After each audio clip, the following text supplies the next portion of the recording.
After I saw Aglaea's gameplay reveal, she genuinely became one of my most anticipated characters to ever be released in Star Rail. Because when Remembrance was first announced to be a playable path, I was really interested in how they could manage to create an entirely new archetype of character, and Aglaea's kit demonstrated the raw potential of having Memo Sprite summons incorporated into designs. While Remembrance Trailblazer is great, their gameplay doesn't come anywhere close to Aglaea and her Memo Sprite Garment Maker, who are designed to play off of each other's mechanics, fully justifying the need to have two characters in one. Well, now Aglaea is playable, and she does deliver on the coolness factor, but unfortunately that is majorly overshadowed by a glaring design flaw. Let's talk about the one thing that has ruined Aglaea's reputation as a playable character, how it should have been avoided, and what's left for Hoyoverse to do now to potentially fix it. Aglaea's kit has a lot of moving parts that make it seem complicated, but it's not that bad when you understand it. Here's the quick and simple gist of what she does. Aglaea's attacks mark enemies, allowing Garment Maker to target the same enemy while also generating stacks of speed up to 6 times. Aglaea's ultimate activates her enhanced state, enabling her enhanced basic attacks, which actually count as her and Garment Maker attacking at the same time, also generating stacks.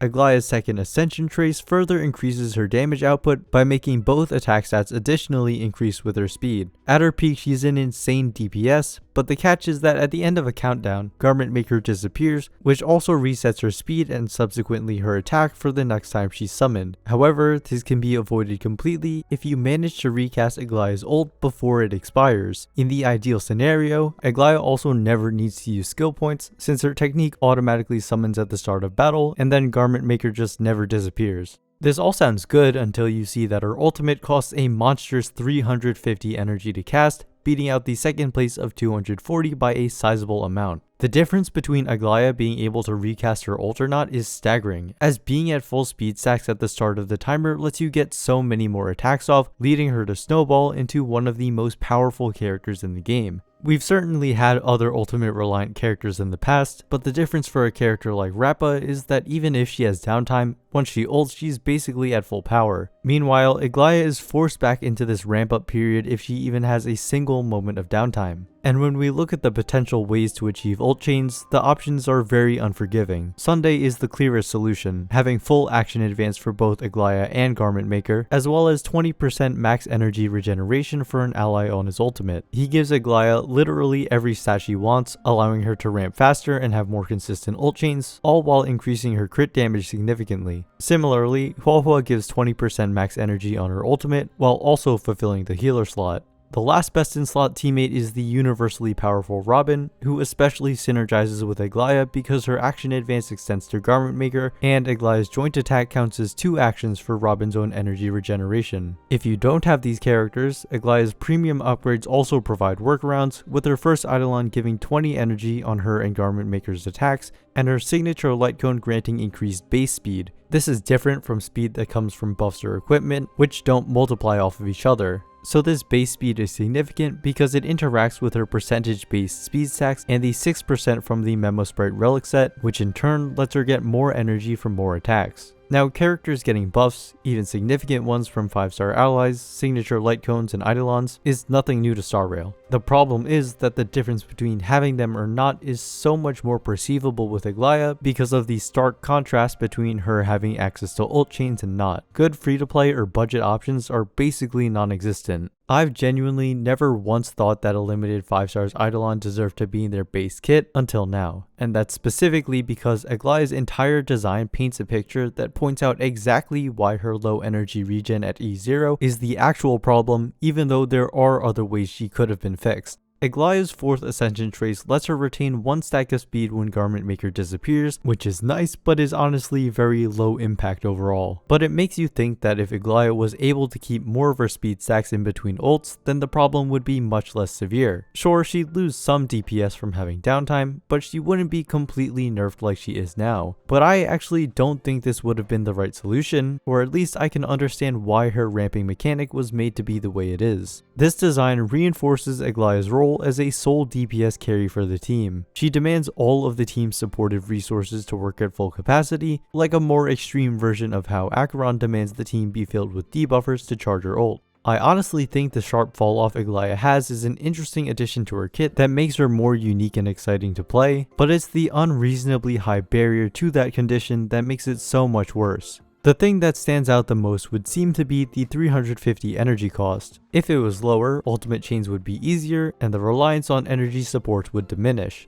The high cost makes it so Tingyun's flat 50 energy regen is objectively worse than the 70 granted by the 20% of max from Sunday or Huahua, but this in and of itself actually makes sense for her design. It was just used wrong. I mean, look at Firefly, who previously held the slot for the most expensive ultimate requirements and has a similar countdown timer for her enhanced state. Of course, her energy regen functions very differently, as she gets 50% from each regular skill and can't generate any from her enhanced attacks, but the high energy cap actively discourages pairing her with energy supports. It's completely opposite that Aglaea wants Sunday and Huahua because of her high energy cap, yet Firefly's energy economy is already so self-sufficient that having boost for it just won't contribute anything. Aglaea's kit, meanwhile, doesn't have anything similar in forms of personal energy generation. Her enhanced basic plus garment maker's attack totals 30 energy, the same as a typical skill usage, and although she can launch a lot of attacks, having to ramp up in speed first makes it very difficult to reach that 350 threshold.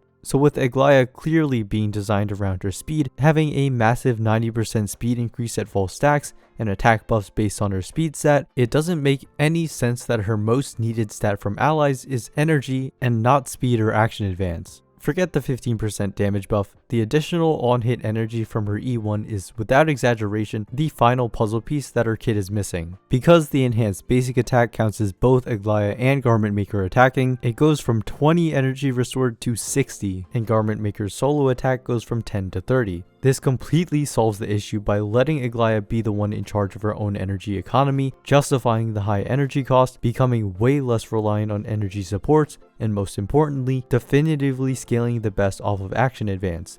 She should be the one to generate enough energy for her own ultimate, and be able to get there with the focused support of allies letting her launch more attacks to accelerate her stacking speed and damage. Her current partners would still undoubtedly be the best options for her damage output and consistency, but she should at least be able to make the most of her own kit with more budget options for action advance like Bronya and Remembrance Trailblazer. Now, I do think that it would be way too hasty to say that we should be concerned more future characters will end up like this, because Aglaea has a totally new type of hypercarry oriented design and has very unique stat demands, but locking so much energy behind her E1 genuinely does ruin for me what would otherwise be a really solid and interesting kit design.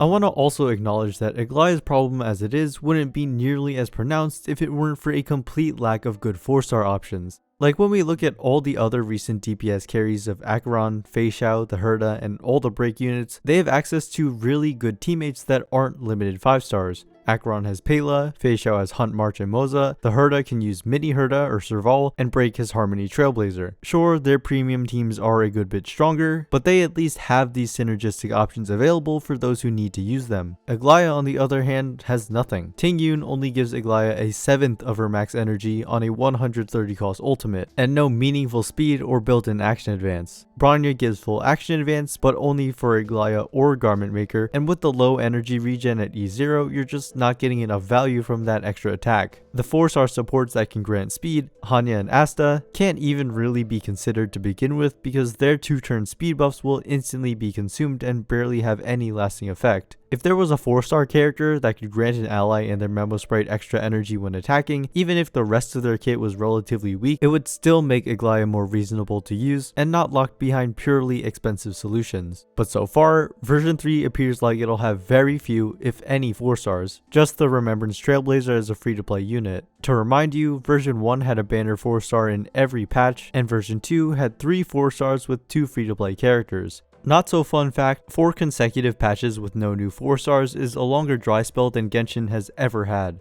In my previous video on how 4-stars have become better designed over time, I ended the video by saying, if a slow drip feed of them is what results in them having good designs worth using, then I'd take that any day. But I really didn't expect the release of Amphorius would go like this. A new area introduces so many characters, which is why it typically is the prime time to release new 4-stars, but with the Flame Chasers it unfortunately looks like non-stop 5-stars, at least as of now. Previously, I didn't think having more 4 stars made that much of a difference, but I see now that without them, certain characters can become completely lacking in the teams department. Again, it's way too early to think this is a sign that more characters will have shameless and greedy designs, because like, at the end of the day, skipping Aglaea shouldn't be a big deal for budget meta-focused players, but this does expose some of the underlying issues with the current state of the game that I hope the Star Rail devs can recognize. I still will enjoy using Aglaea because she's so different, but it is really unfortunate for those who are looking forward to her and don't have access to the necessary characters. I hope you found this video to be interesting or insightful. Subscribe for more Honkai Star Rail discussion videos, and as always, thanks for watching.